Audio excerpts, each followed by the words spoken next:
And welcome back to the Cover 3 podcast here on CBS Sports. That's Tom Fornelli. That's Danny Cannell. I'm Chip Patterson, coming to you live at youtube.com/cover3 and all across that 24/7 Sports Facebook network. If you're listening to us on the audio format, thank you so much. And there's an interesting opportunity for you to jump in and be a part of a future mailbag episode. You can do that by leaving us a 5-star review.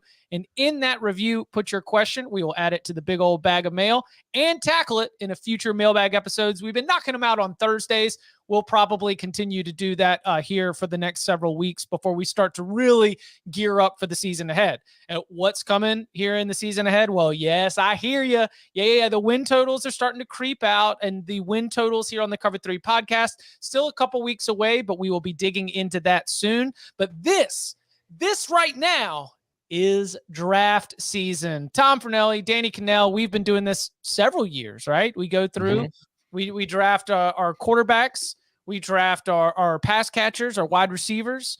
We draft the running backs. We do that's part of the Oklahoma drill draft where we do offensive linemen, defensive linemen, and running backs. And at the end of this, we're even going to draft a coaching staff. So I think that this is an important time. Tom, Danny, any sort of clarifying comments that we need to make for the audience, or any new audience members that might be here for this process? I think we should explain that we're not drafting like our roster quarterback rooms where we're going to want a guy who's our starter, and then a backup, and then guys for the future. We are just drafting who we think are the best quarterbacks in college in 2022. And so, like, if we came back to this January 1st or whatever, after the season's ended, we would want to be like, who had the 4 best dudes? Like, just everything, right? Like, we're looking for our best guys to have the best season this year.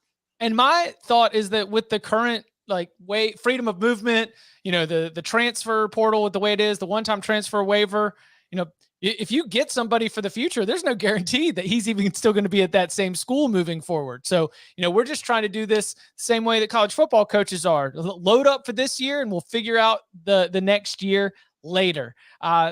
Here's the draft order. We will be going Tom, then Bud, who right now is on his way back from a recruiting camp. His selections will be made by producer Voice of God. Yeah, producer Coca, who will chime in here and give you from his draft board.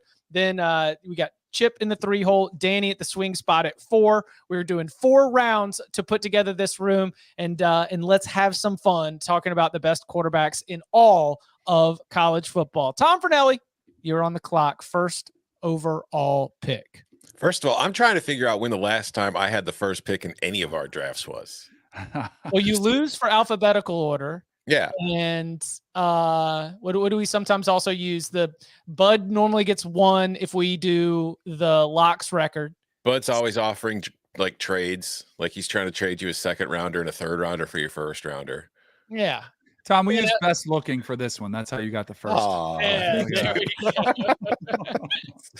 can't argue with that. No, I'm excited to have the first one because I honestly thought if I was 2nd or 3rd, I might still get this guy. I doubt it, but there was a chance. But now I know I get him. I'm taking my favorite quarterback in the country. I'm taking the guy that I think will be the number 1 pick in the draft next year, or at least the first quarterback taken in the draft next year. I'm taking Ohio State quarterback CJ Stroud. I think that obviously we know the talent of the player, but also when you look at the offense that he's going to be on and the guys he has to throw to, the run game that Ohio State has, he's going to be on one of the best teams in the country. They're going to score a lot of points every single week. He's going to put up great numbers. He's got a very good shot at winning the Heisman at the end of the year. For me, I think there are 2 guys you could take at number 1. And I'm guessing the other guy will go at number 2 when Coca drafts for Bud. But for me, Stroud was the number 1 choice.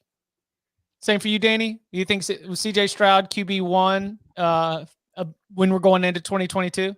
Yeah, and I think at the end of the year, too, if you look statistically, combo with winning, like I'm really at a toss-up over who I'm going to pick to win it all next year, but it's probably going to be either Alabama or Ohio State. But I think statistically, CJ, with the weapons he's working with, will have a more prolific season. He would be up there. Yeah, I mean, there's less unknown. We are expecting for some plug and play for Alabama's wide receivers and Alabama's skill players, but That is still much less proven than what we just saw in the Rose Bowl with Jackson Smith and Jigba, and what we know from the flashes we've seen from the rest of those wide receivers. We're talking about an extremely high level of talent in this whole top tier of quarterbacks. But CJ Stroud also was number one on my big board. I'm trying not to make sure that I'm not just, bored with Bryce Young. But if we're really projecting, moving forward, I do think that Stroud, given more knowns than unknowns, I think gets the edge there. I also think Stroud is Alabama's offensive line last year was not great. They gave up a lot of sacks. They were not the best. I can't remember where they ranked, but the sack rate allowed and all that kind of stuff, it wasn't what you typically expect from Alabama. And I think Ohio State's going to have a better line. And I also think that when it comes to quarterbacks possibly taking hits, you compare Stroud, it's not like Stroud's some big beefy dude, but Bryce Young is a small guy. And I'm always in fear. Every time I see Bryce Young get hit, I'm afraid, oh crap, that's going to knock him out for 4 to 6 weeks. You know what I mean? So so is Bryce Young. Yeah. So I just think Stroud is more, I wouldn't call him sturdy, but I think he's sturdier. Yeah. All right, Coca, what's Bud's selection going to be here at number 2 in the first round? I don't know if I should just go crazy here and just mess up the entire board, or he didn't give me any real instructions. He just gave me a list of names. So, I would hope one of these. He's steering with one hand and he's typing on his phone his list with the other. Yeah, he's praying right now that I just go, top to bottom on this list. So if that's the case, he's not going to take the guy that I would take, but he's going to go with Bryce Young. All right. Yeah, that's what I figured. I want to know who Coca would take. Yeah, me too. Yeah. Who would you take? JT Daniels? No, not JT. If I had the second overall pick, I would have taken Caleb Williams just based off of talent around him. And, just the incoming transfers that they got alongside him. I think he has a bigger upside than Bryce Young does, just based off of surrounding wide receiver talent. But Bryce Young is the reigning Heisman Trophy winner. And, okay. And, in some of those moments down the stretch, the injury issues that they had at wide receiver, the offensive line that, as you mentioned, was not great. I mean, he had the Auburn game kind of built the comeback, and winning the Auburn game laid the foundation. But what he did to Georgia's defense won him the Heisman Trophy. That was some big time, put the team on my back type stuff from Bryce Young. And I kind of think that the only argument against Bryce Young, there's stronger arguments against Bryce Young for the Heisman conversation. Like when we talk about best bets, when we talk about your odds to win or making those picks, as we will do in July and August. But if we're just talking about this conversation, who are the best quarterbacks in all of college football? Of course, Bryce Young deserves a spot right there. I have confidence that he might have a Lamar-like season. We talked about that before, how Lamar's statistics the year after he won the Heisman were comparable, and in some cases even a little bit better than the year before. He ends up as a Heisman finalist, never really has a shot to win the award that year, but a lot of people have always circled that as an example of look, he was just as good, if not better. It was just never going to win the award. I could see another Lamar Jackson 2017 type season from Bryce Young, where he's just as productive, just as dominant. He's just never going to have a shot to win just because of the boredom of the Heisman electorate. Yeah, and plus it's failing to live up to unrealistic expectations that we placed on him just based on the way he played last year, where it's he's still only really awesome. You think Bryce Young's going to be just as productive, Danny? Yeah, I think he will, but I don't think he'll win it again. Yeah. I think this team might be a little more defensive, because we haven't seen a Bama defense be dominant, but I think we're going to talk a lot about Will Anderson Jr. I don't know. I feel like the defense might be the one that kind of is the storyline for why this team is different than the years past. I also wonder too, with the Alabama offense, we know that Jahmyr Gibbs is transferred in from Georgia Tech, and he's not a bell cow workhorse kind of running back, but Brian Robinson was more of your kind of, just he was your workhorse. He wasn't like the most dynamic player. I'm wondering if we might see with the Alabama's running backs this year a little like they're still going to be a pass heavy team because they have Bryce Young, but I wouldn't be surprised if we see them running a bit more and having more big plays on the ground that maybe take away some of his overall passing numbers. Love this from our good friend Short Round. You know, when a cobra raises itself up to strike and it's bobbing and weaving, that's how Bryce Young moves. Yeah. I mean, when he's out there making it happen in the open field, like are Tom and I terrified? Yes. We are very terrified about this small man in the open field against SEC defenders, but he certainly has been very effective. All right. That brings us to round 1, pick 3. That's mine. And I didn't want to jump on it right away because Coca, I do agree with you that I am going to take Caleb Williams because I think that Caleb Williams is going to have an absolute juggernaut of a season, that his ability to make plays on the run, the tempo that Trojans offense is going to play with, and the fact that there's just so much talent at wide receiver, that they've loaded up at running back as well.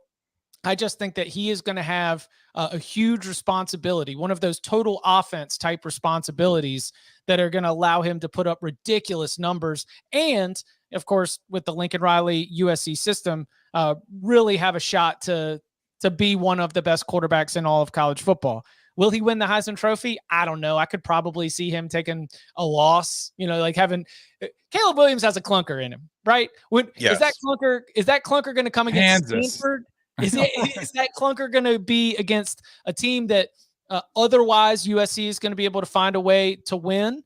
Or is that clunker going to be in one of the biggest games of the season, one of the games that will determine whether or not USC is a college football playoff contender? He is not a perfect quarterback. I do not expect him to be a perfect quarterback, but in terms of ceiling, he's right up there with both the quarterbacks that we've got so far. So give me Caleb Williams, clunker and all. I think the season end totals will represent him being one of the top 3 quarterbacks in the sport. Now, when you say you agree with Coca, do you mean you would have taken him over Young too? Yeah, but I didn't know where I was going to fall. It's CJ Stroud, Caleb Williams, Bryce Young. I'm going to mute my number 4, but that's my top 3 names on my big board in that order. I'm surprised that because I'm sure you guys saw this. I was looking up these articles. David Hale's piece, he did the tiers. I think CJ Stroud and Bryce Young are in a tier by themselves. I would not put Caleb Williams in there yet. Now, if you're projecting, I'm totally fine with that. If you say, you know what, after this year, the weapons he's working with, I think he's going to be there. But I wouldn't put him there yet. I think there's a clear-cut 1 and 2, and I think Caleb Williams is a strong 3. That's why I was looking at this 4. I'm like, oh, I'm going to get to pick somebody not named those 3 because I kind of knew exactly the top 3 were going to be, which I guess maybe then they are their own tier, I guess. But I still feel like CJ Stroud and Bryce Young are in a category by themselves. Yeah, I wouldn't take Caleb over Bryce or CJ. Yeah. I think he's really good, but I think that those 2 are just kind of firmly established. Well, the sample size is smaller, and even the smaller sample size has some head scratching stuff. Mm-hmm. I am really banking on development, and like that this fall we will see an even better Caleb Williams than what we saw this past year. And also, he's going into a situation where he knows he's the starter, whereas last year, like he was a highly touted incoming recruit, but Spencer Rattler was still there and people still had really high expectations for Rattler. So it's not like he was getting all the snaps with the first team in the spring and over the summer and heading into camp. So he kind of got thrown into the situation. So maybe now that he's at USC, he's the clear number 1. We see that kind of leap forward from him. All right, Danny, round 1, pick number 4. What's it going to be? I got the whole country to select from. By the way, I think Jerry asked and said Caleb Williams wasn't draft eligible until 2024. So we're not doing a mock draft. We're doing a draft just for our guys who we like for this season only. Just to clarify that as Jerry was listening in. All right. The ACC Conference of Quarterbacks, baby. It's Snake, right? I got 2. Yeah, take 2. I mean, just give me the top 2 and whatever. I'll go Devin Leary because he's played more. A little bit concerned that he plays and has to play against Clemson. They beat him last year. Can he do it again? but 35 touchdowns, 5 interceptions, 65% completion percentage.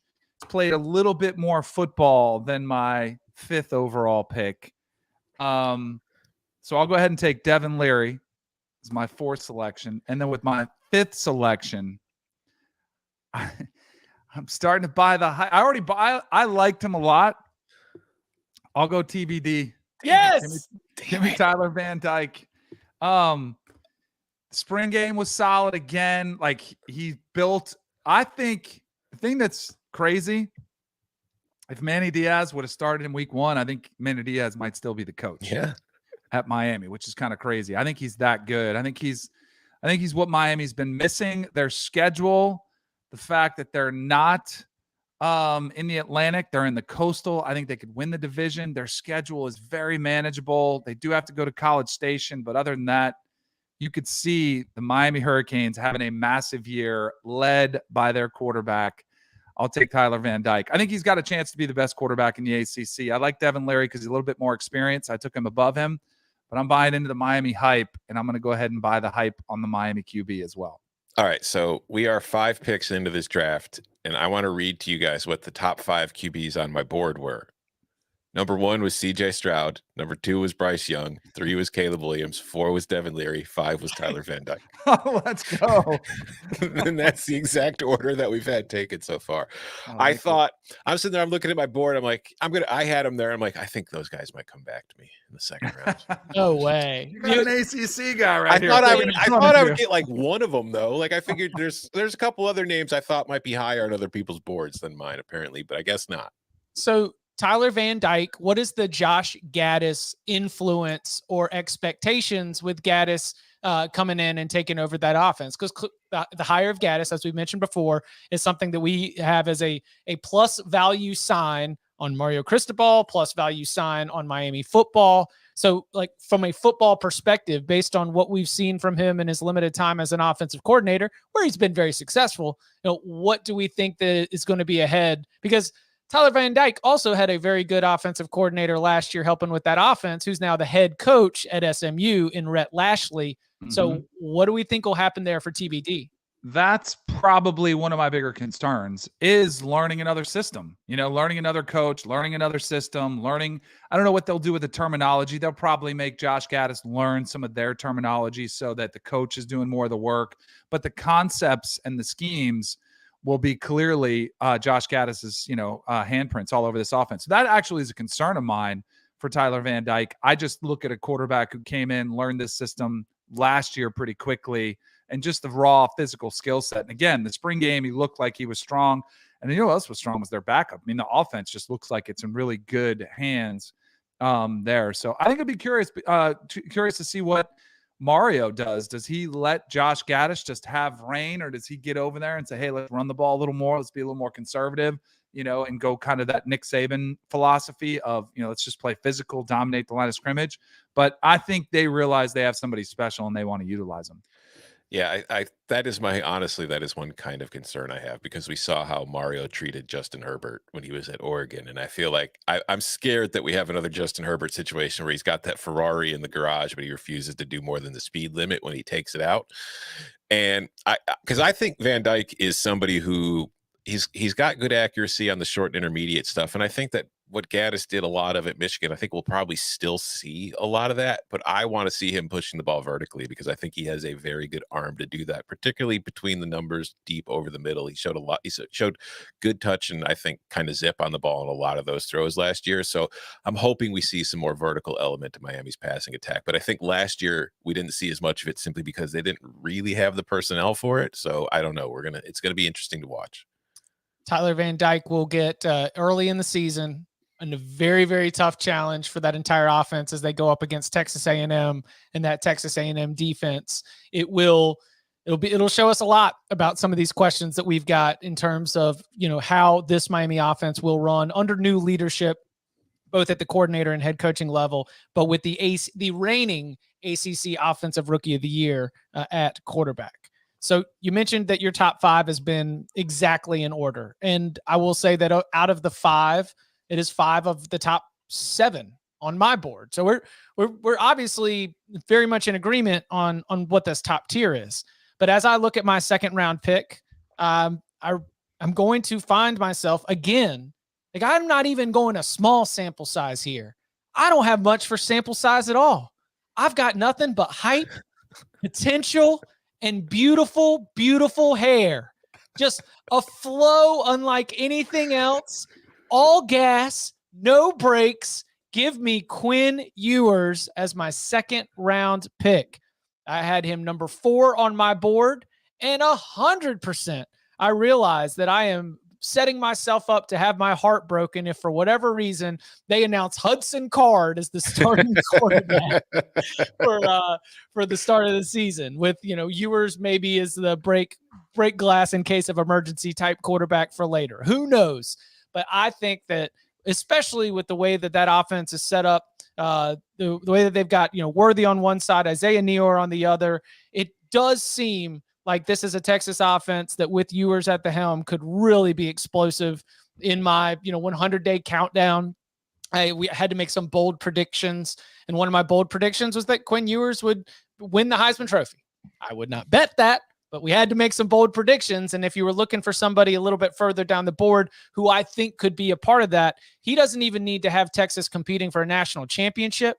I think Texas even being in the mix for the playoff, being in the mix for the Big 12 championship, if he is the face of it and if he is putting up ridiculous numbers, that was sort of backing it up. But at the core of all of this is my evaluation that he is a very, very talented prospect who is going to be in a very quarterback-friendly environment with great weapons. And I think that Quinn Ewers, with the amazing flow as the icing on top, I think that he is probably going to end up at least as one of the top 7 quarterbacks in all of college football. I don't hate the pick. I think it's a risky pick, though. Like, there's a lot I like about Ewers. So we haven't really seen him in action to really judge off of that, but he's got a very good arm. And as you mentioned, I think that with Sark as his coach, like the one thing Sark did with Mac Jones to Alabama the year Mac was the starter that kind of got Mac selected in the first round, was he does a great job of getting his quarterbacks easy throws based on his play calls, just the nice easy throws to help get him in rhythm and get going, and then they take shots. So I think we're going to see that. But my problem with Ewers, as I've gone over here before, is I think there's a whole lot that needs to be cleaned up to his game, because I don't want to go all old man here, like kind of like going back when Steph Curry is rooting the NBA by shooting threes, but Patrick Mahomes is ruining quarterbacks by being amazing, because now all these kids are just trying to throw off platform instead of setting their feet and actually throwing the football. And I worry that we don't, like, when he gets in a pocket, he's just got to take a quick couple step drop and fire to like a slant or whatever. I don't know if he's going to have, I don't know how accurate he's going to be on those throws, because he throws everything 100 miles an hour and he's never got his feet set. So that's what I'm going to be concerned about. That's the one thing I think Sark needs to iron out. But I trust that Sark will be able to do it, because like I said, he did wonders for Mac Jones, helping get him to the NFL.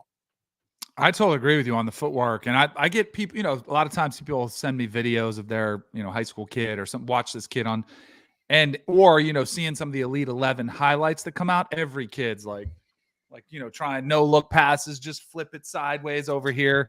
It has to be cleaned up. I'm at the combine. It was embarrassing how bad some of the footwork was for quarterbacks trying to get to the NFL. The thing I'm worried about, or I guess I shouldn't say worried about, if you're Sark, because, you see this competition is pretty close. Who's going to be the starting quarterback? Do you hold him out and wait till week 3? After Alabama? Yeah. I would consider it. I don't know, because I think you saw that happen with DJU last year. Like, he started against Georgia, rough game, which everyone would have, but he had the pick 6, which kind of cost him, and he never really recovered. Now, maybe that's a bigger sign of, worry for Clemson.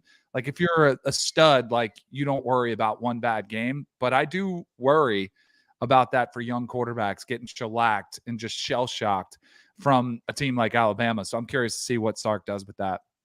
So week 1, they will both get to play no matter who gets the starting nod, because it's ULM. And so that, like, maybe Hudson Card is the starter for ULM, but we know that Ewers is going to get maybe even a whole half worth of work. And then how he performs there could end up setting the tone for what happens in the Alabama game. I think that with Caleb Williams and Quinn Ewers, I'm all fun, no fundamentals. on my, like, we're all very, very raw. We're just out there playing some backyard football right there. All right, that brings us to the third pick of the second round. That belongs to Bud, who has stopped in a Buc-ee's at this point and is getting himself a snack on the way home. Producer Coca, what is Bud's pick going to be? All right, we head to the SEC for this selection. Stetson Bennett. That was going to be the joke, but it is not Stetson Bennett. This quarterback was second in completion percentage, second in yards per attempt, first in quarterback rating, and a 31 touchdown to 3 interception ratio. This quarterback is from Tennessee. Taking my guy.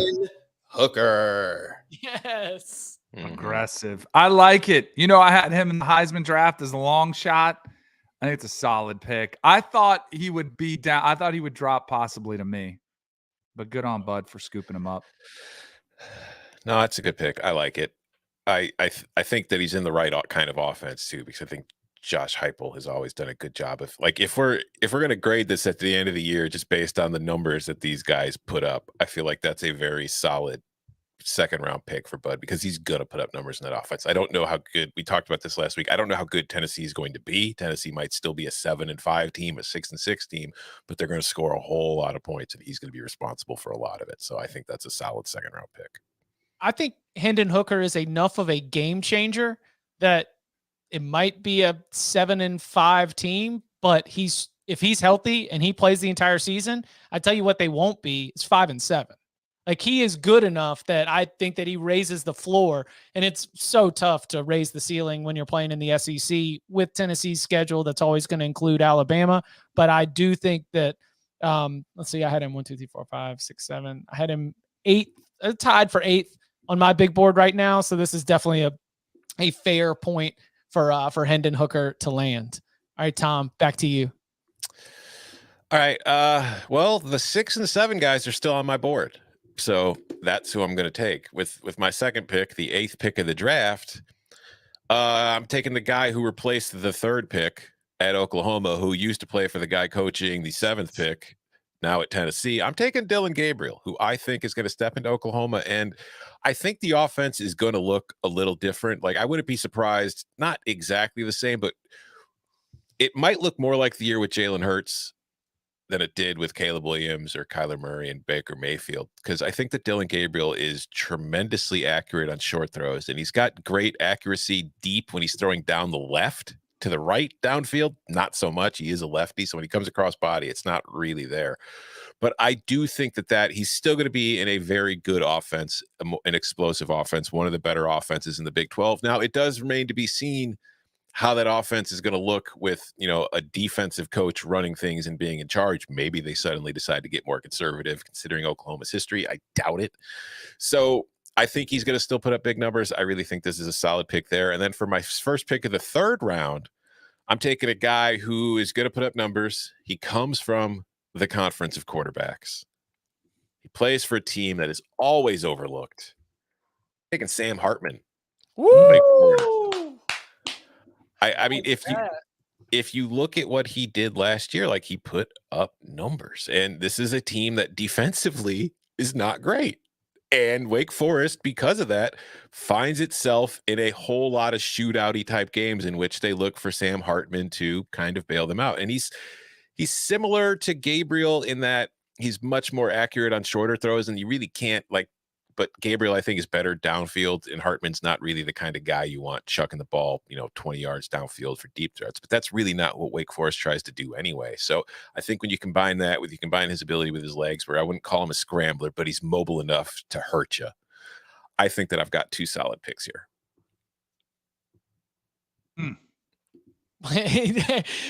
What's your Sam Hartman read, Danny? No, I'm pissed because I had both these guys on my board, and I thought they would definitely drop to me, so I'm kind of pissed about that. Because I totally like Dillon Gabriel. I think is totally getting overlooked. He's reuniting with Jeff Levy, as you mentioned. And if you go back to look at his freshman year, I love the way the ball just jumps off his hand. I think he's solid. And Sam Hartman, I think, has been probably. Like Devin Leary, I think was the most under talked about quarterback in the country. And I think Sam Hartman would be like a 1A, 1B. And he Somebody threw, who's won a he ton threw of games. 39 touchdowns last year. You know, it's Yeah. like the kid puts up numbers. Absolutely. They I love lose. it. Great They pick. lose wide receivers every year, and just like A.T. Perry's the next one up. You know, they just continue. Wake to be able to Wake reload. doesn't rebuild; it reloads. It's true. It is. It took them 3 years of like building out the process where we're going to redshirt a lot of guys. We're going to build out this program. You're going to, work your way up into being a starter. It's like the get old, stay old mentality. And they've been able to hold it together even as, the transfer portal continues to pick up steam. Kenneth Walker, a very high profile exit from Wake Forest. Obviously the success that he had at Michigan State made that very notable. But at the same time, for the most part, it feels like the continuity that Wake Forest is able to have is something that is very, very impressive in this current era of always wanting to get out, always wanting to go and look for other opportunities. Sam Hartman's got a chance to be very, very, very, very productive. And Tom, you were talking about the way we grade this at the end of the year. I don't think it's all numbers. It's like some sliding scale of numbers and team success, right? And Wake Forest is still going to be a bowl team. Wake Forest is still going to have one of the most productive offenses in the ACC. So I definitely get why Sam Hartman's going to show up right there. I also read the David Hale Tears piece. It was very good. Shout out to David. He's a friend. His knock on Hartman has been performance in big games, which made me remember the Mayo Bowl. The Mayo Bowl against Wisconsin, where he couldn't stop throwing to Wisconsin. It was the yips. Like he didn't understand it at all. And then he had the couple of picks in the game against Pitt in the ACC championship game that kind of flipped it. It's crazy. He's takes care of the ball at a very high level, but then every now and then just snaps. It's wild. It's like, his bad games go bad quick. Yeah. Which, from the uninvested, unbiased viewer, it's a little funny. I mean, I don't root for anyone to not have success, but it's just wild. Yeah, as long as it doesn't happen on the day you bet on Wake, you don't really care. Right. But then throw that man out against Army's defense. It's like, that's when the long ball is green light go for Sam Hartman, is when the cornerbacks are from the United States Military Academy. And we know that we can just chuck it up their dog and be able to let your wide receivers go and run under it. Well, we have so far worked our way 9 picks through the 2022 Cover 3 quarterback draft. We will continue with more round 3 action next. I'm not comfortable living in a hot dog. It's still way better than your house, kitty. I can't do this anymore, Mom. If you won't listen to me, then I really don't have a choice. So you're running away? South Park, The Streaming Wars, now streaming. Okay, well, I'll see ya. Bye, honey.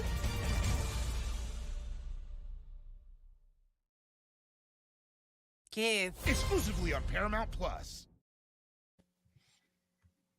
Keeping things moving here on the Cover 3 quarterback draft.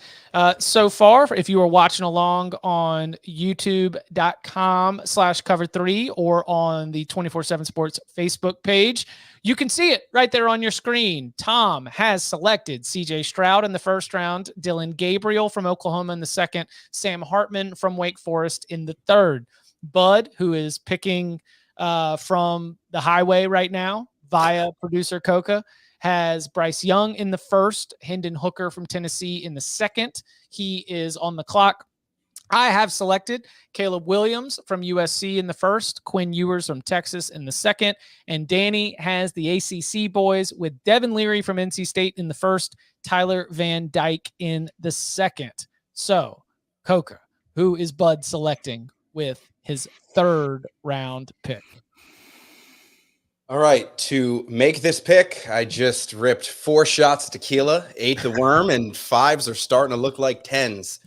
So we're going to take the number 6 quarterback on Bud's big board, and that would be the sicko mode quarterback, Brennan Armstrong. Wow. Gross. Interesting. See, we talked about this a little last week in the mailbag, I think it was, because we got asked a question about why Armstrong wasn't in our list from, guys who could be the next Kenny Pickett or whatever. But it's a risky pick to me because I think Armstrong had a great season last year in an offense that was kind of like Sam Hartman at Wake, was paired with a very bad defense that gave up a lot of points, therefore forcing them to score a lot of points. But we've got a new offensive coordinator. We've got an entire new coaching staff in there. We've got an entire new offense. And I think Brennan Armstrong is talented. I just don't know if he's the kind of plug and play guy that I expect to put up those video game numbers again. But apparently Bud does. I mean, guy's got tools. He did lead the country last year in a lot of categories. But man, I thought that was a lot of the offense. But we'll see. I mean, it's not like they're going to just hand off every time either with Tony Elliott. So we'll see what it goes with. I don't love the pick. Among, 30 picks, though. 31 touchdowns is the least among quarterbacks who averaged 45 or more attempts per game. There's only 3 in that group. It would be Will Rogers from Mississippi State, Bailey Zappi from Western Kentucky, and Brennan Armstrong. 31 touchdowns is the least. 10 interceptions, the second most. His passer rating was about middle of the road for that group. Averaged 404 yards, but only at 8.9 yards per attempt. As you mentioned, about 4,500 passing yards. I think that Brennan Armstrong is very, very good, but I think there are quarterbacks that are left available who are going to be competing for conference championships. There are quarterbacks left available that are going to have 9-10 win type seasons. And I have Brennan Armstrong's very, very good. This is quite a sicko mode play here from our good friend Bud. Very, very on brand to dig in and take Brennan Armstrong. Well, let me just go through his top 8 so you can sort of see where he was with this. He had Stroud 1, Young 2, Williams 3, Leary 4, Hooker 5, Armstrong 6, Ewer 7, and Van Dyke 8. Bud's wilding out. Yeah. I mean, was Brennan Armstrong on y'all's board? Yes. No. Okay. I had him I think he's top 15. I didn't go that deep. I had him at 13 on my board. I have a not list. That I want to know that list. Yeah. I don't. You gotta have some game theory Don't fall here. for it. Yeah. Hey, listen. There's one quarterback. We'll see if somebody fell for it. But there's one quarterback out there that I do want to discuss before we get out of here. We'll see if somebody ends up taking him. Okay, so Brennan Armstrong in the 3rd round to Bud. That moves it to me, and I am so excited that I get the opportunity to jump on this because I had him at 6 on my board. One of our favorite quarterbacks didn't really play out the way. One of our favorite stories, one of our favorite conversations going into last season was a quarterback who had an absolutely perfect spring game, and it diluted all of us. It had us thinking the entirely wrong opinions about the quarterback room for the Utah Utes. But when Cam Rising took over, oh boy, the offense took off. I'm sorry, Charlie Brewer, but you're 15 for 15. It even had the coaching staff thinking that the wrong guy should be in there. But Cam Rising, obviously transfer from Texas, 9-2 as a starter down the close of the season. And one of those losses was in the shootout to Ohio State, where before he got injured, he was playing absolutely well enough to be able to beat most teams who don't have CJ Stroud and Jackson Smith and Jigba out there. I think that Cam Rising, if you were confident in Utah to compete for a Pac-12 title, to be the best challenger to USC and Oregon, who both are going through coaching changes, a big part of why you're confident in Utah isn't just your standard issue, Kyle Whittingham, this team can win 9 games. It's like, no, this is the Kyle Whittingham team with a real game changer at quarterback. Big fan of him. And just shout out to all the Cams out there. Just gotta go ahead and throw that one. So I'll go Cam Rising here in the 3rd round. Dang it. I had him right there. He was on my board. I think that's a good value pick. A little curious to see like a whole full body of work, how it goes. Like now everyone's talking about you, but he's got good surroundings, good culture. Like I think I had him on my board for a reason. Yeah, I only had one player left on my board ranked higher than Rising at that point. So that's a pretty solid pick to me. And I do think that, if you look, like you've got Caleb Williams, so you've got USC's quarterback. I think if there is a genuine threat to USC, or, not even a threat, I think that the one team that USC's got to get through, because I think they're playing in Salt Lake this year, it's going to be Cam Rising in Utah. So we saw what he was able to do last year. He's still going to be on a good team this year. He's got the benefit of playing with a team that's going to have a solid defense, because they always do. They have a solid run game. He's got all the complementary pieces around him that you would want for a quarterback to be able to flourish. So I think that's a great pick at this point. Which brings us to Danny at the turn. The last Danny so far has Devin Leary and Tyler Van Dyke. Now it's time for the last pick of round number 3 and the first pick of round number 4. All right. Now we get to have some fun. Mm-hmm. I'm going to go. See, I'm torn. There's one I can't go. I can't pick. But I'm going to go with this one. Hasn't played a lot of football. But when he did play on the biggest stage possibly out there for this program, in the Big 12 championship game, played pretty good. I'm going to go Blake Shapen. How many coaches are so confident that they name their starter after the spring, even when you have a guy it's competing with that played 10 games for you and started almost your entire season? You're like, nope, we've seen enough. Blake Shapen, you're our guy. Jeff Grimes, I think, is one of the more underrated coordinators in the country. We saw what he did with Zach Wilson at BYU. Another year there at Baylor, which I think, we saw one year what he was able to do with.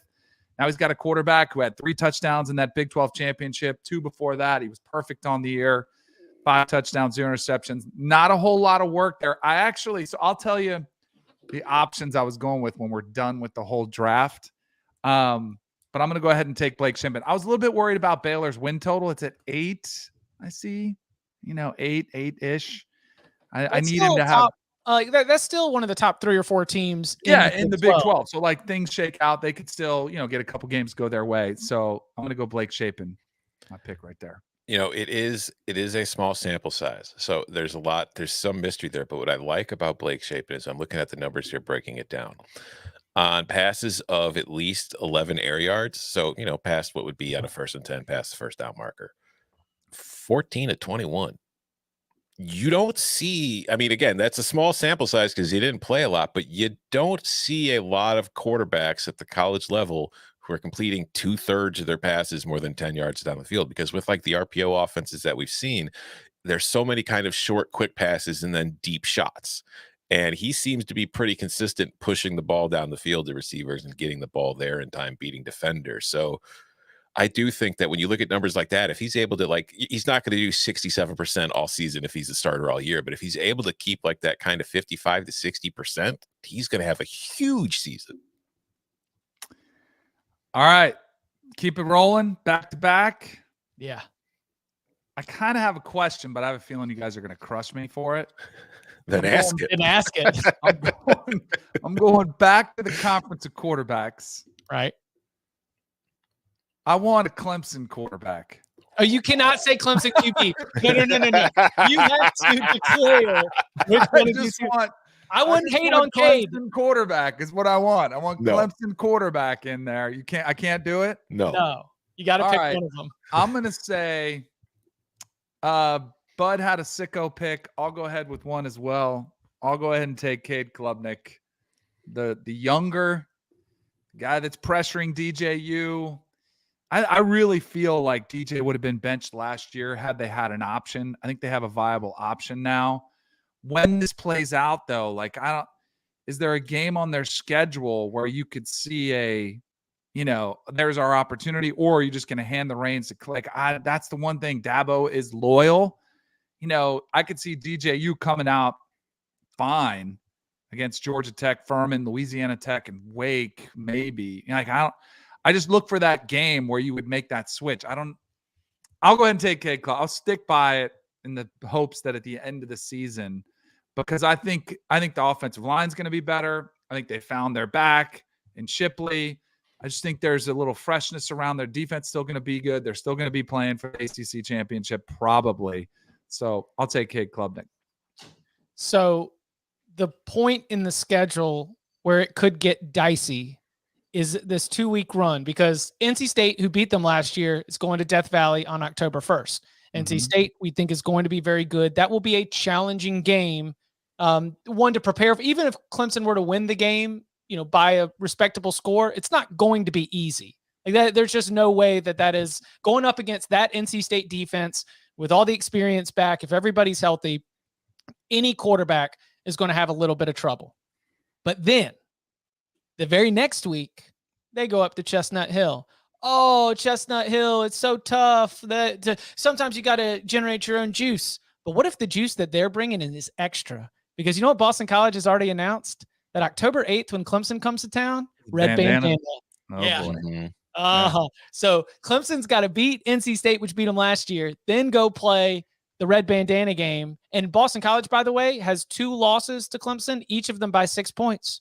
They've been right there in both of those games. We remember DJ's big comeback in 2020. And then last year, Clemson's own offensive problems, which they had against Georgia Tech, which they had against a lot of teams on their schedule, definitely bit them. So I could see them needing Cade to be able to make a play in one of those 2 games. Obviously, the biggest game on the schedule is actually out of conference. As you look a little bit later in the season, you've got Notre Dame. Miami's also on the schedule. So there's a couple different places where you might need to tap Cade Klubnik to come in there.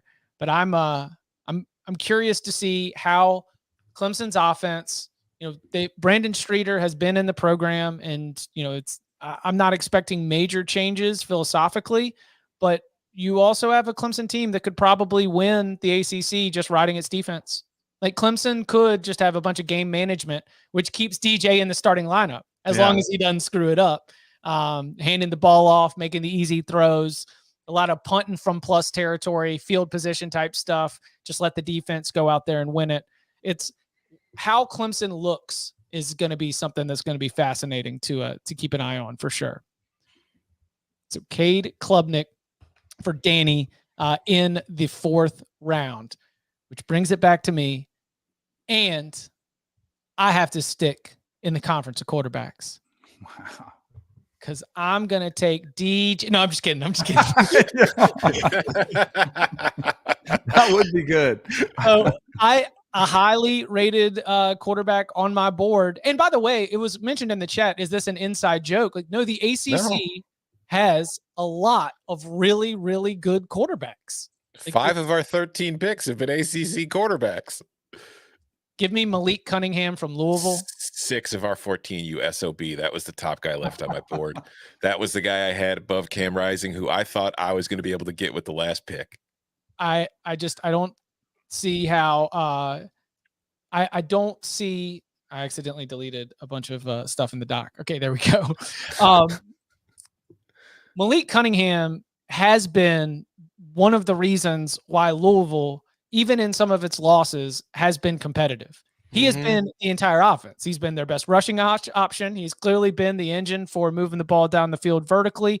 And he has gone from being a lot of potential and athleticism to being like taking care of the ball better completion percentage. Like everything along the way has shown that this has been a player who has progressed and a player who has improved. And I think that as he's going into this season, and Scott Satterfield and this entire Louisville program knows that this is like not a year to be middling, not a year to be falling short of expectations. There will be a lot put on Cunningham's plate. There will be a lot of pressure on him to be, once again, the center of that offense. But I think he's 100% able to do that. And we will see him continue to put together those kind of total offense numbers that are going to have people drawing connections to that other great Louisville quarterback who we mentioned as a high, maybe, I mean, he's not going to win that. I do not think he will win the Heisman Trophy, but I do think that even in the conference of quarterbacks, he stands out as undoubtedly in that top tier in the ACC. Also, I wouldn't say he's got pinpoint accuracy. His mobility in the pocket and ability to find himself space and time because of it does allow him to complete more passes downfield than a lot of other guys can. because the guys have time to get open as, coverages break down, and he's able to get the ball to him and get yards after the catch because of it. So yeah, to me, he's very much an underappreciated quarterback in the country. And I think that's a freaking steal. And It is a good pick. I think he could be the quarterback that we're looking for to be like the Kenny Pickett, like breakout, like the guy started 3 years, been solid to good. And then all of a sudden, if it all clicks, could be great this year for Louisville. I like that pick a lot. All right, let's call up the board. If you're watching along on youtube.com/cover3 or the 24/7 Sports Facebook page. So Tom has his first round pick was CJ Stroud, Dylan Gabriel in the second, Sam Hartman in the third. Bud took Bryce Young in the first, Hendon Hooker in the second, Brennan Armstrong from Virginia in the third. He is on the clock for his final pick. I am rounded out with Caleb Williams from USC in the first, Quinn Ewers in the second, Cam Rising from Utah in the third, and Malik Cunningham from Louisville in the fourth. And Danny took Devin Leary in the first from NC State, Tyler Van Dyke from Miami in the second, Blake Shapen from Baylor in the third, and Cade Klubnik from Clemson in the fourth. Coca, you've got Bud's final pick. Who's it going to be? All right. Either Bud is a deadhead or those mushrooms I had on my cheesesteak for lunch came from the wrong package. Because I must have read his list wrong or something, because his last pick is going to be Grayson McCall. I'll defend that. That's a great pick. Yeah, that's a great pick. That's a very good pick. That was the top guy left on my board. Okay, so Grayson McCall has, with this Coastal Carolina offense, which drives defensive coordinators crazy. Like if somebody wants to take Grayson McCall at the next level and just go full RPO in the NFL, sign me up to buy a Sunday ticket and watch every single one of those games. Might go horribly, but I do think that him being able to grasp and lead a very innovative offense, especially as he continues, he's going to be such a veteran presence that they can put a lot on his plate, and he's going to be able to handle it so much more than I think a lot of those Sunbelt defenses are going to be able to keep up with. He's been incredibly efficient and effective, and I don't see any reason for that to slow down as we continue to look ahead to 2022. Yeah, no, I think it's a great pick. He was going to be who I was planning to take. So, Bud, why couldn't he have taken Brennan Armstrong again? Why couldn't he? All right, so Tom, I know you're not going to take him. So why couldn't Bud have taken Will Levis? How do you know I'm not going to take him? Who are you going to take, Tom? Let's go ahead and get it out there. Then I'll share the rest of my not pick list. I'm not going to take Will Levis. I was going to take. My plan coming into today was once I saw I had the last pick, I was going to be like, all right, I'm going to take Stetson Bennett just for, the show. But this guy, I did not expect to be this far, but I probably should have expected him to drop this far based just on the anti-Big Ten bias of this podcast. I mean, Illinois got 3 recruits yesterday, and we haven't even mentioned that. They're ranked higher than Alabama in the recruiting rankings, but nobody wants to talk about that. Nick's going to be accusing us of paying players, NILL. But the player I am taking is a guy who I think kind of, he came on last year. He wasn't a starter all season long. Took over the job, played really well, got better as the year progressed. And I think now having a full offseason as the number one guy, clear cut, he loses one of his biggest weapons, but I think he's got a very good play caller at coach. And I think this is a team that could be one of the dark horses in the conference this year. I'm taking Aiden O'Connell, AOC. Oh, okay. I think that this is a guy who, he doesn't have the biggest arm as far as pushing the ball down the field, but he's accurate. He's got very good underneath stuff. And like I said, I think Jeff Brom does a really good job of scheming things for his quarterback. So I think he's going to be able to put up numbers. I think he's going to have a pretty decent run game to support him. And I think this is a guy who might throw for 3,000 yards and 30 touchdowns. So to be able to get him with the 16th pick, I think is a pretty solid choice. Tom's a smart guy. Solid. And other smart people are in on the Aiden O'Connell outlook. I need to wisen up, or at least I need to wait and see what happens, because that offense was so see, here's the thing, like, I know what you're about to say. That offense is just kind of like stodgy looking, right? Yeah. Well, let's look at his numbers. In that stodgy offense, he threw for 3,700 yards and 28 touchdowns while completing 72% of his passes. Like, he only averaged like 8.5 yards per attempt. So he's not a vertical passer. He's not going to push the ball. They rely a lot on Yak, and maybe, losing David Bell might hurt them there. But I think that they've done a pretty good job recruiting and getting guys in who will be able to do that. I just think that that's a team that's going to be able to put up points. It's a very, very good pick. So that rounds you out with CJ Stroud, Dylan Gabriel, Sam Hartman, and Aiden O'Connell. Okay, with our little bit of time we've got left, so either the best next up, players who stood out who did not end up getting selected, or ones that drew your intrigue, or we could say why Will Levis, who apparently is the number 1 quarterback on the NFL draft boards. Yep. I gotta stop being mean to Will Levis. It's just Seriously, we got to see it throat. again. It's a lot of hype for somebody who didn't do a ton. I get the projection, maybe the physical skill set, because I remember I talked to Dusty, my guy on the radio, and he called their bowl game, and he said that he was thinking about coming out. And I was like, what? To do what? Is he going to start law school? I did not think he was going to come out to go to the NFL draft, but apparently his grade came back pretty strong. So, if you start hearing the NFL teams like him, I just think he's going to have to really validate what he did last year with an even better season, which I don't know if that's doable at Kentucky. Yeah, and the other thing, too, is what's the guy's name who was their offensive coordinator last year? He's left. He's gone to the Rams. So I feel like a lot of what we saw with Levis last year was the offense. And Wandale. And Wandale's gone. And I still think, I get why NFL scouts like Levis. He's big, he's got a big arm, and he's mobile. And those are 3 things that when it comes to NFL scouts, those are always going to grab your attention, because you sit there and think, if we can just harness that, we might have a new Josh Allen on our hands. But I think that Josh Allen is very much the exception to the rule. And I also think that just the way Kentucky has been under Mark Stoops, it's a more conservative team. He's not going to be dropping back and throwing the ball 35, 40 times a game. He's going to be running a lot. They're going to be running a lot and relying on their defense. So I don't know what kind of numbers he's going to post. So when it comes to this kind of competition, if, like you said, what you said earlier, it's not going to be totally numbers based who wins, who has the best quarterback room, but they're going to count. And I just don't know if Levis is going to have the overall numbers compared to other guys that were available. I got distracted by, I don't know if you heard me. Brady's niece just had a 3-run jack for UCLA over Oklahoma in the Women's College World Series. Maya Brady, Tom Brady's niece. Oklahoma bleeds in softball? I didn't think Oklahoma bleeds. I do this because I always text Dusty when they're getting beat, just to harass them a little bit. And they're still going to win. It's 5-1. They'll probably win 15-5. And it's you have your fun, and then they just come back and destroy you. So we'll see. I got distracted though. Sorry about that. Other names that were on my board that we just didn't end up getting to. KJ Jefferson at Arkansas. Will Rogers. Will Rogers at Mississippi State. Holton Ahlers. Which one? Holton Ahlers at ECU. Not on my list.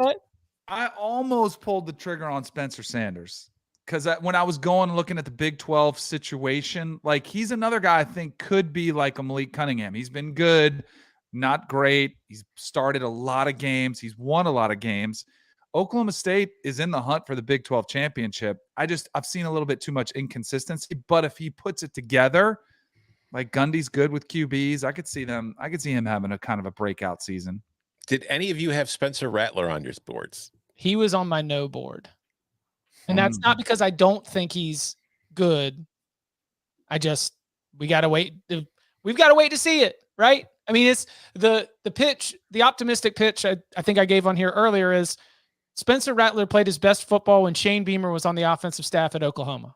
So if anybody's going to believe in him, and if anybody's going to be able to potentially help Spencer Rattler tap into that, I expect it to be Shane Beamer. But I would rather go with the unknown of Cam Ward at Washington State coming from the FCS level. What did you have? Did you have Bo Nix on your no-go? Bo Nix is a no-go. Yeah, I didn't even consider Bo Nix. I will say with Spencer Rattler, I wonder, we touched on at the top of the show with Bryce Young. He's going to put up incredible numbers again, but it's not going to be enough in the eyes of the Heisman voters because maybe he doesn't put up better numbers than he already had. I think that with Spencer Rattler, we're kind of like a bizarro version of that, where because Bud has talked about, he was the number 1 quarterback in his class, but it wasn't a great quarterback class, and it kind of overinflated the expectations for what he was going to be. And I wonder if we look at that and it's like he's failed to live up to these expectations that we might have had for him. So now we kind of downgrade him more than we should. Like I think he's probably going to still be pretty good at South Carolina. Maybe he's not going to be a Heisman winner. Maybe he's not going to be a first pick in the draft or a first round pick, but I still think that he's got kind of the talent base where he could be a first 3 rounds pick, and he could be he might be the best quarterback in the SEC. Who knows? So there's 2 schools. I totally agree with it. And it feels bad for me to announce my no-go list because it sounds like I just despise these people, but it's not the case at all. There are 2 schools where I think that there are very capable quarterbacks, but even the uncertainty of the competition impacted the way that I grade them in terms of my big board. Not that I would have picked them the way the draft fell, but at Notre Dame, where you've got Tyler Buckner and Drew Pine still battling it out, and then at Michigan, where we've still got Cade McNamara and J.J. McCarthy, I could see a scenario where the winners of those jobs or the starting quarterbacks for those teams at the end of the season are top 15, top 20 caliber quarterbacks. I wasn't ready to make a call on either Michigan or Notre Dame's quarterbacks. I will say I didn't have either McNamara or McCarthy on my board, but if I knew McCarthy was going to be the starter, I would have drafted him. Even with the turnover at offensive coordinator? Yeah. I think I don't know. My prediction is that McNamara is going to start the season as their quarterback. I think McCarthy's going to take the job. Texas A&M also has that live competition, but I don't know if I've got enough of a personal affinity to have pulled any one of those quarterbacks all the way up. Maybe Max Johnson. And then for the 2 LSU quarterbacks, much love to Jane Daniels and Miles Brennan. I don't think either of them are cracking the top 15 on my personal big board, though clearly either one of them has a ceiling with that team of being able to be pretty productive if everything clicks right. Any other names that we want to shout out or turn our attention to? Yeah, I just want to say you guys are going to rue the day AT Daniels. that you look back on this and you don't take the newest face of Toothman Ford of Grafton, the JT Daniels. And it is kind of ironic considering how like hyped we'd been on JT Daniels the last few years, where we're not even considering him now. I will also say, Coca, you'll appreciate this. Another Jersey boy, Tommy DeVito. Going to be playing in a much more friendly offense for quarterbacks than what you saw at Illinois last year. He might put up some numbers that surprise some people. And the other 2 names on Bud's big board that you guys didn't get to were Tanner McKee and Stanford, and Anthony Richardson. Bud really likes McKee. Yeah, a lot of and some draft boards show him as a first round pick. Richardson, it's an interesting one. We had Napier on the radio show. He was very bullish. Like, I was like, how's the quarterback battle going in the spring? And he basically came out and he's like, well, Anthony Richardson had a great spring. And I'm like, to me, it feels like, and you're hearing a lot of these reports coming out of Gainesville and Anthony Richardson's going to be the guy. After hearing the way Billy Napier talked about him, I was like, oh, well, yeah, he likes him a lot. I also think he played with a quarterback in Levi Lewis, Louisiana, and won a lot of games with him. So I think he'll tailor an offense that might work really well for Anthony Richardson's skill set. So I think that's why I put him on there for a second. I was like, I cannot take a Miami and a Florida quarterback in my 4 rounds. It's like, I just can't. But I would probably put him. I would probably put him on the no just because the uncertainty. Yeah, but it could work. I mean, that's another. If it pops, I will not be surprised. Yeah, we've already seen how good it can be. All right, Week 1, baby. Utah's coming to the swamp. Your guy Cam Rising, can he win on the road?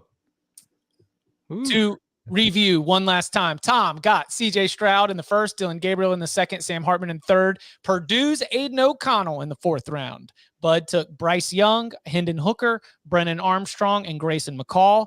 Chip got Caleb Williams, Quinn Ewers, Cam Rising, and Malik Cunningham. And Danny with Devin Leary, Tyler Van Dyke, Blake Shapen, and Cade Klubnik. What can you look forward to as we continue to build out these rooms and build up our rosters, essentially, more or less, for the 2022 season? Well, on Wednesday, it will be the Pass Catchers Draft. That means wide receivers and tight ends. It's going to be a beefy show. So make sure that you set your calendar and come and hang out with us while we do it live, 10:30 a.m. Eastern time. You can follow him on Twitter at Tom Fernelli. You can follow him at Danny Cannell. You can follow me at Chip_Patterson. Gentlemen, thank you very much. Thank you. Thank you.